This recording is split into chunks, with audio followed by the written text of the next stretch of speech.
Hai hai hai. Selamat datang kembali di channel Min Donghua. Di video kali ini kita akan melanjutkan cerita Donghua Battle Truck Devon. Ayo langsung aja ke alurnya. Setelah orang ketiga bernama Li Chen muncul, kedua tim yang semula saling bersaing itu akhirnya sepakat untuk bergabung bersama. Lagi pula, tidak ada gambaran tentang situasi Raja Kupu-Kupu. Jadi tentu saja tidak semudah itu membunuh monster luar angkasa, krisis seperti sebelumnya. Jadi Li Chen segera melakukan perjalanan panjang. Setiap orang harus sadar bahwa tidak ada satupun dari kita yang bisa mendekati Raja Kupu-Kupu ini. Jadi kita hanya bisa menuangkan kekuatan ke dalam harta rahasia kapal penghancur dewa milik saya. Meskipun tidak ada jaminan bisa melenyapkannya, tapi ada kemungkinan melukainya secara serius. Kata Li Chen tanpa basa-basi dan langsung mengeluarkan senjata serangannya yang paling berharga. Tentu saja semua orang memiliki tujuan yang sama, jadi tidak ada ruginya melakukannya. Bagaimanapun semua orang di sini demi kristal ruang dan waktu. Dan kita tidak memiliki kebencian atau konspirasi yang mendalam. Jadi jangan khawatir. Setelah kata-kata itu jatuh, Lin Shen dan Han Lin Chuan tidak ragu lagi. Sekarang ada lebih dari selusin orang di sini dan mereka semua bersiap menyerang bersama-sama dan mereka segera menuangkan kekuatan mereka ke dalam kapal penghancur dewa.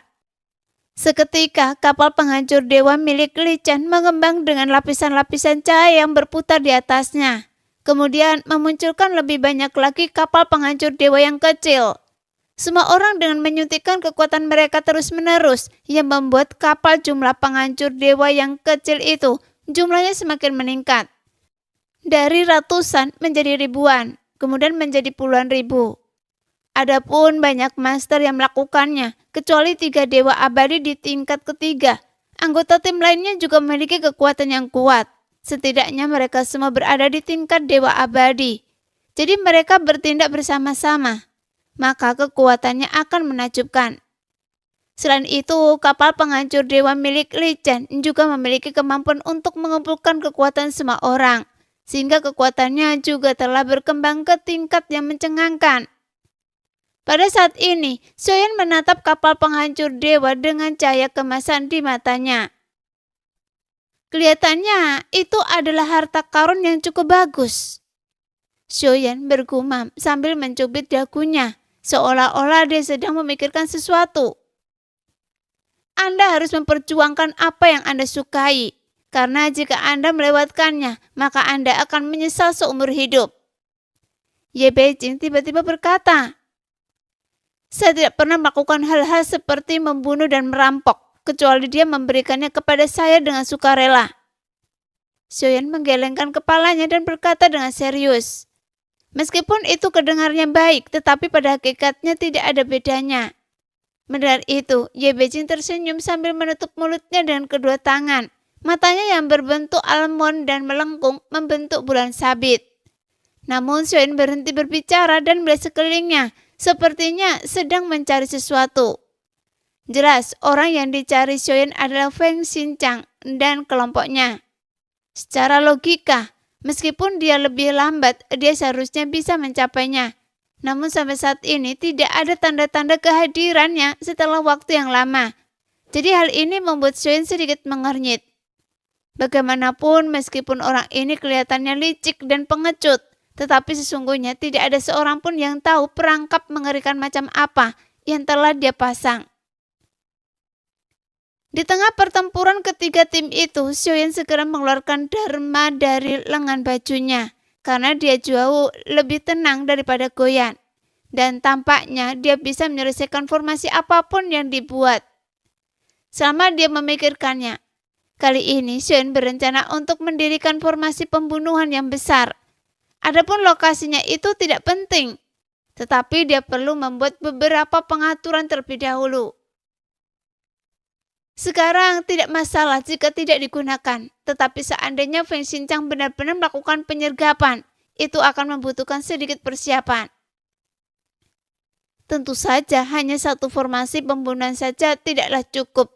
Jadi Xion menyiapkan lusinan formasi pembunuhan secara berurutan. Hanya ketika dia merasa sedikit lelah, barulah dia memasukkan kembali Dharma ke dalam lengan bajunya. Tiba-tiba terdengar dengungan kehampaan. Pada saat ini, kapal pemecah dewa dikelilingi oleh puluhan ribu cahaya yang menyilaukan, dan dia benar-benar mengeluarkan suara mendengung. Seolah-olah harta karun ini telah memiliki kekuatan luar biasa yang siap dilepaskan. Semuanya, ini sudah cukup, dan serangan ini pasti akan mengubah Raja Kupu-Kupu Sun Yu menjadi abu-abu. Saat ini Lin Chen tampak penuh percaya diri setelah menyatukan kekuatan semua orang dan senyum lebar muncul di wajahnya. Tiba-tiba lengannya yang besar terentang dan dia langsung berteriak dan keras. Maju! Segera kapal penghancur dewa berubah wujud menjadi cahaya yang amat tajam dan melesat maju dengan kekuatan yang mengerikan. Sehingga ruang kehampaan di sekitarnya juga akan runtuh. Dan ledakan sonik itu bahkan makin memekakkan telinga saat dia menyapu ke arah Raja Kupu-Kupu. Setelah beberapa saat, kapal penghancur dewa meledak di kejauhan. Dan orang bahkan dapat merasakan getaran ruang kehampaan dari kejauhan. Saya tidak tahu apakah itu benar-benar mengenai Raja Kupu-Kupu, karena saya hanya mendengar suara berfrekuensi rendah yang tajam. Sambil bergumam, Xiaoyan melihat ruangan di kejauhan seperti bangunan yang hancur akibat gempa. Kemudian keruntuhan menyebar sedikit demi sedikit dan menyebar dengan cepat dengan kecepatan yang luar biasa. Namun Xiaoyan sudah bersiap dan guntur ekstrim segera membawanya mundur dengan kecepatan penuh. Adapun ketiga tim yang melawan Raja Kupu-Kupu, mereka kurang beruntung. Jelas mereka tidak menyangka keruntuhan ruang akan terjadi begitu cepat. Sehingga hampir tidak ada waktu untuk melarikan diri. Karena ruang seluas ribuan kaki tiba-tiba runtuh dan dalam waktu kurang dari setengah nafas, ruang yang runtuh menelan sosok semua orang. Seolah-olah itu seperti seekor binatang raksasa telah menelan semuanya dalam satu tegukan. Kemudian memutakannya sekaligus. Tanpa kecuali, semuanya terluka parah dan menyemburkan beberapa suap darah. Hanya saja Li Chen tidak mengalami cedera serius. Jadi segera bergerak dan bergegas ke depan. Melihat itu, Li Chen dan Han Linjuan memiliki mata yang rumit dan tidak memilih untuk bertindak gegabah. Setelah beberapa nafas, sosok Li Chen muncul di ujung, tapi dia tidak pindahkan kembali ke posisi semula. Semua, ayo cepat lakukan. Lin Chen berteriak keras. Jadi Li Zhen dan Han Linjuan segera menelan beberapa pil dan segera maju untuk menyelidiki. Jelas Li Zhen tidak perlu bicara banyak. Fakta bahwa mereka tidak terhalang di tempat berarti Raja Kupu-Kupu telah pergi atau terluka parah oleh mereka. Meskipun Xiaoyan tidak bisa melihat dengan mata telanjang, kekuatan jiwanya dapat membuat pemandangan dalam jarak ribuan kaki yang tampak kasar dalam pikiran. Bahwa Raja Kupu-Kupu telah menghilang.